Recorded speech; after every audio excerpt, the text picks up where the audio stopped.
Bună tuturor! Sunt Cristina Toader și bine ați revenit la Cum ajungi stewardesă.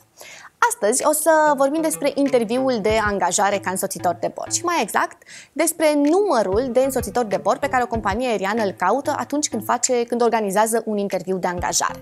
Asta pentru că sunt foarte multe persoane care vin și spun: nu am fost angajat la acest interviu pentru că oricum compania a căutat doar 5 persoane și noi am fost 400. Greșit. O companie aeriană nu vine să spună: gata, noi căutăm, de exemplu, companiile din Orient sau Wizz Air, pentru că despre ele vorbim, ele angajează foarte, foarte des.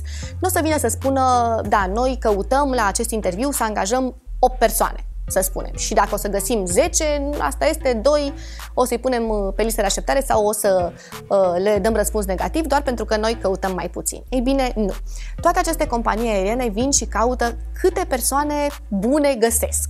Drept urmare, companiile aeriene vin foarte des în țara noastră și nu au un număr prestabilit de candidați pe care să-i angajeze. Asta pentru că dacă or să vină și o să găsească 25 de oameni pe profilul căutat, o să angajeze 25 de oameni, dacă or să găsească numai 3, or să angajeze numai 3. Și astfel preferă să vină mai des, astfel încât să obțină poate crema, da? Și să obțină tot ceea ce este mai bun din candidații prezenți la interviuri. Dacă nu or să găsească pe nimeni, nu or să angajeze pe nimeni, da?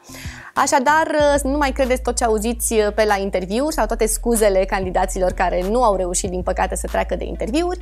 Companiile nu anunță și nu spun numărul de candidați pe care îl caută și cu atât mai mult trebuie să aveți în vedere că ei caută să angajeze cât mai multe persoane. Cererea pentru această meserie este foarte mare și, drept urmare, aveți foarte multe șanse să prindeți un job în acest domeniu, în aviație.